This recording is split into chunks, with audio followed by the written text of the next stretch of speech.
নমস্কাৰ প্ৰিয় বন্ধু বান্ধৱীসকল, আপোনাৰ সন্তানে যদি আপোনাৰ কথা নুশুনে, পঢ়া শুনাৰ প্ৰতি যদি তেওঁলোকৰ ৰাপ নাথাকে, আপুনি অধিক কষ্ট কৰাৰ পাছতো যদি পঢ়া শুনাৰ ক্ষেত্ৰত আঁতৰি থাকিব বিচাৰে, তেওঁলোক অধিক পঢ়াৰ পাছতো যদি তেওঁৰ মনত নৰয়, পাহৰি থাকে, তেনে বুদ্ধ পূৰ্ণিমাৰ দিনা জোনৰ পোহৰত এটা কাম কৰক।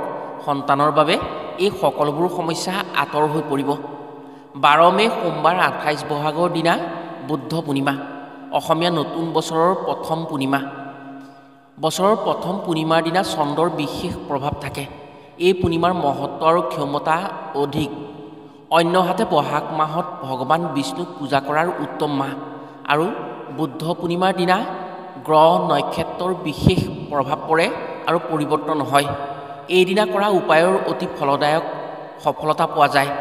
আপোনাৰ সন্তানৰ ক্ষেত্ৰত বা পঢ়া শুনাৰ ক্ষেত্ৰত যদি শিক্ষাৰ্থীসকলৰ এইদিনা এই উপায় কৰিব পাৰে তেওঁলোকৰ বাবে, তেনে তেওঁলোকৰ ক্ষেত্ৰত থকা সকলো বাধা বিঘিনি দূৰ হৈ চন্দ্ৰগ্ৰহৰ কৃপা পৰে। জ্যোতিষশাস্ত্ৰত শিক্ষাৰ দিশত যিকোনো বাধা বিঘিনি দূৰ কৰিবলৈ চন্দ্ৰগ্ৰহৰ শুভ প্ৰভাৱ বিশেষ প্ৰয়োজন আছে। চন্দ্ৰগ্ৰহৰ কৃপা থাকিলে সদায় মন স্থিৰ হয় আৰু ধৈৰ্যশীল হয়। মানুহৰ মনৰ ওপৰত ক্ৰিয়া কৰাৰ প্ৰথম গ্ৰহটোৱেই হৈছে চন্দ্ৰগ্ৰহ। চন্দ্ৰগ্ৰহৰ বেয়া প্ৰভাৱ থাকিলে মন চঞ্চল আৰু খেলিমেলি হয়, যাৰ ফলত চন্দ্ৰগ্ৰহৰ বেয়া প্ৰভাৱ থকা লোকে কেতিয়াও মন পুতি একো কাম কৰিব নোৱাৰে। যি কৰিব সেয়া চেলেং পেটেং হ'ব। নিজৰ মনক স্থিৰ কৰিব নোৱাৰে। যিসকলৰ ল'ৰা ছোৱালীৰ মনৰ স্থিৰ নহয়, ধৈৰ্য কম, আনে ভাল কথা বা ভাল উপদেশ দিলে সেয়া ল'ব নোখোজে, মনত জেদভাৱ কৰি ওলোটাকৈ বুজে, যিকোনো কথা খুব কম সময়ৰ ভিতৰত পাহৰি যায়, পঢ়া শুনাৰ বিষয়টোৰ পৰা ফালৰি কাটি থাকিব বিচাৰে তেওঁলোক, সেইসকলৰ ক্ষেত্ৰত চন্দ্ৰৰ অশুভ প্ৰভাৱ থকাটো একেবাৰে নিশ্চিত হয়। ফলস্বৰূপে সোনকালে যদি প্ৰতিকাৰ কৰা নহয়, তেনে সেই ল'ৰা ছোৱালীৰ ভৱিষ্যত জীৱনত চন্দ্ৰগ্ৰহৰ বেয়া প্ৰভাৱে বিপথে পৰিচালিত হোৱাৰ সম্ভাৱনা হয়। আমি আজিৰ ভিডিঅ'ত কোৱা লক্ষণবোৰ যদি আপোনাৰ সন্তান বা আপোনাৰ ঘৰৰ কোনো সদস্যৰ গাত আছে, তেনে বুদ্ধ পূৰ্ণিমাৰ দিনা বা বছৰৰ প্ৰথম পূৰ্ণিমাৰ দিনা এই কাম নিশ্চয় কৰক। অতি সোনকালে চন্দ্ৰগ্ৰহৰ শুভ প্ৰভাৱ পৰি তেওঁলোকৰ মন স্থিৰ হ'ব, ধৈৰ্য বাঢ়িব, পঢ়া শুনাৰ ক্ষেত্ৰত মন বহি পঢ়াত চোকা হৈ পৰিব। এই দিনটো সোমবাৰ পৰাত এই উপায়ৰ চমৎকাৰী ফল পাবলৈ সক্ষম হ'ব। চন্দ্ৰ পূজা সদায় সোমবাৰে কৰিলে অতি শুভ ফল পোৱা যায়। অন্যহাতে শাস্ত্ৰমতে চন্দ্ৰগ্ৰহ মহাদেৱৰ নিৰ্দেশত পৰিচালিত হয়। আনবাৰে মহাদেৱক পূজা কৰাতকৈ সোমবাৰে যদি মহাদেৱক পূজা কৰা হয়, তেনে মহাদেৱ সোনকালে সন্তুষ্ট হয়। এই দিনটোত পূৰ্ণিমা পৰিছে। বুদ্ধ পূৰ্ণিমা হৈছে অতি ফলদায়ক পূৰ্ণিমা। সেয়েহে এই দিনটোত কৰা আজিৰ ভিডিঅ'ত কোৱা উপায়টো যদি আপুনি শুদ্ধভাৱে কৰিব পাৰে, তেনে আপোনাৰ সন্তানৰ আচৰিত সফলতাৰ গৰাকী হৈ পৰিব। আজিৰ ভিডিঅ'ত আমি আপোনাক জনাম পূৰ্ণিমাৰ দিনা ৰাতি জোনৰ পোহৰত চন্দ্ৰদেৱৰ বাবে কি উপায় কৰিব পাৰিলে চন্দ্ৰৰ শুভ প্ৰভাৱ পৰি মন মগজু স্থিৰ হৈ ধৈৰ্যশীল হৈ পঢ়া শুনাৰ ক্ষেত্ৰত আগবাঢ়ি সুনাম অৰ্জন কৰিব পাৰে, মনৰ স্থিৰতা আহি যিকোনো ক্ষেত্ৰত সফলতাত আগভাগ ল'ব পাৰে। সেয়েহে আজিৰ ভিডিঅ'টো প্ৰতিজন শিক্ষাৰ্থীৰ বাবেই অধিক গুৰুত্বপূৰ্ণ ভিডিঅ'। আজিৰ ভিডিঅ'টো যদি তেওঁলোকে সম্পূৰ্ণকৈ চায় বা অভিভাৱকে সম্পূৰ্ণকৈ চায়, তেনে সেই ছাত্ৰ ছাত্ৰীৰ বাবে বা সেই শিক্ষাৰ্থীৰ বাবে বুদ্ধ পূৰ্ণিমাৰ দিনা চন্দ্ৰৰ পোহৰত এই উপায় কৰি তেওঁলোকৰ ভৱিষ্যত জীৱনত উজ্জ্বল কৰিবলৈ সক্ষম হ'ব। প্ৰিয় বন্ধু বান্ধৱীসকল, তেনে জানো আহক বছৰৰ প্ৰথম পূৰ্ণিমা বা বুদ্ধ পূৰ্ণিমাৰ দিনা পঢ়া শুনা কৰা ল'ৰা ছোৱালীৰ বাবে জোনৰ পোহৰত কি উপায় কৰিব পাৰিলে মন মগজু স্থিৰ হৈ পঢ়া শুনাত চোকা হ'ব পাৰে আৰু মনৰ পৰা দুশ্চিন্তা বা বেয়া বুদ্ধি আঁতৰি মনৰ স্থিৰতা আহে। কথাসমূহ কোৱাৰ আগতেই আপোনাক এটি সৰু অনুৰোধ জনাওঁ। ভিডিঅ'টো যদি ভাল পায়, তেনে এটা লাইক কৰাৰ লগতে কমেণ্ট বক্সত মহাদেৱক স্মৰণ কৰি হৰ হৰ মহাদেৱ বুলি লিখিবলৈ কেতিয়াও নাপাহৰিব। আৰু যদি আমাৰ চেনেললৈ প্ৰথম আহিছে, তেনে চেনেলটো ছাবস্ক্ৰাইব কৰাৰ লগতে অন্য 10জনে উপকৃত হোৱাকৈ ভিডিঅ'টো শ্বেয়াৰ কৰিবলৈ অনুৰোধ জনালোঁ। বহু ল'ৰা ছোৱালীয়ে পঢ়া শুনাৰ প্ৰতি তেওঁলোকৰ মনোযোগ কম হয়। পঢ়া শুনাৰ বিষয়টোৰ পৰা সদায় নিজকে আঁতৰাই ৰাখিব বিচাৰে।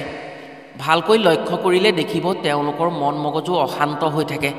বাধ্যত পৰি পঢ়া শুনা কৰিলেও সেই পঢ়া শুনাত মনোযোগ নাথাকে তেওঁলোকৰ। সৰু ল'ৰা ছোৱালীৰ ক্ষেত্ৰত সেই সময়ছোৱাত অৰ্থাৎ পঢ়াবলৈ বা পঢ়ুৱাবলৈ লোৱা সময়কণত বিভিন্ন অজুহাত দেখুৱাই সেইসকলে গা বেয়া, টোপনি অহা আদি অজুহাত দেখাই থাকে। ফলত বহু মাক দেউতাকে সেইবোৰ সন্তানৰ চালাকি বুলি ভাবি বহু সময়ত সন্তানক মাৰপিট কৰে। অৱশ্যে এনে কথা ভুল। মাৰপিট বা দাবী ধমকি দিয়াতকৈ সেই ল'ৰা ছোৱালীৰ মনৰ ধাৰণা বুজিবলৈ চেষ্টা কৰিব লাগে।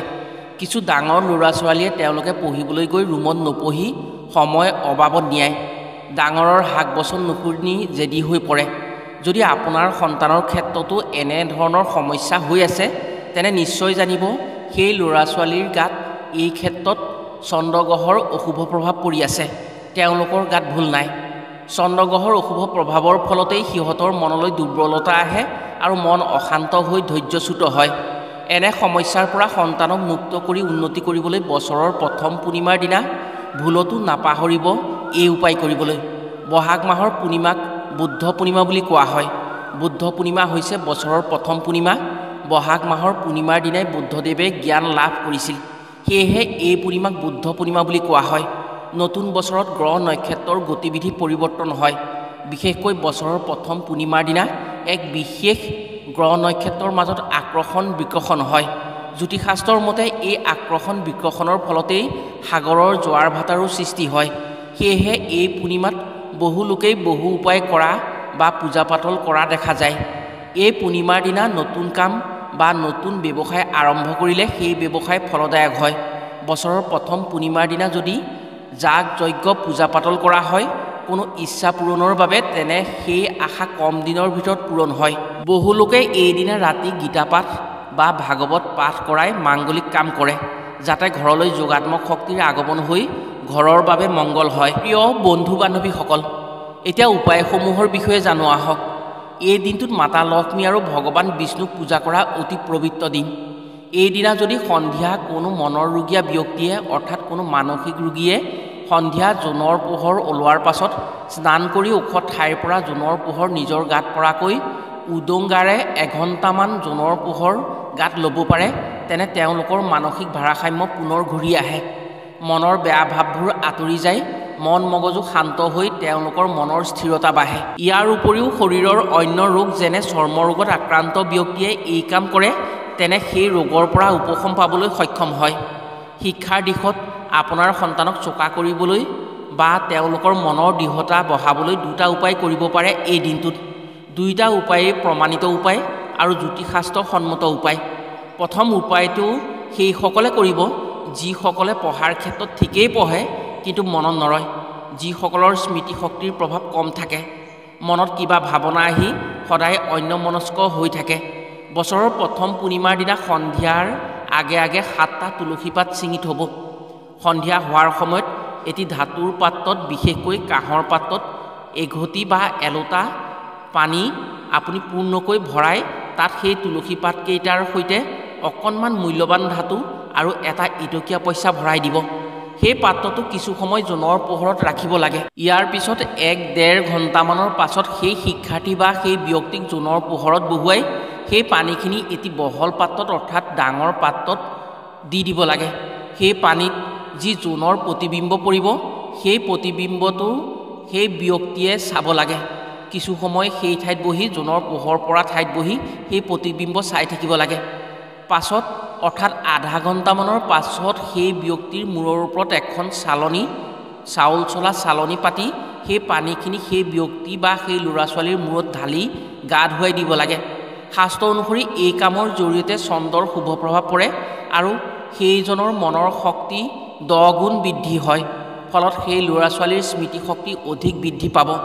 লাহে লাহে মনৰ শক্তি ইমানেই বৃদ্ধি পাব যে তেওঁলোকে এবাৰ পঢ়া কথা বা এবাৰ শুনা কথা মনত থাকি যাব।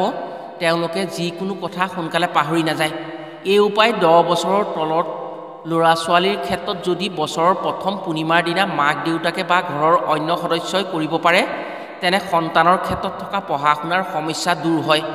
আপোনাৰ সন্তানৰ ক্ষেত্ৰত যদি এই উপায় কৰে, তেনে 100% তেওঁ যি পঢ়ে সেইবোৰ মনত থাকিব। এই উপায়ৰ জৰিয়তে বাধা বিঘিনি, শনি, ৰাহু, কেতুৰ সম্পূৰ্ণ অশুভ প্ৰভাৱ দূৰ হ'ব। দ্বিতীয় উপায়টো অতি চমৎকাৰী উপায়।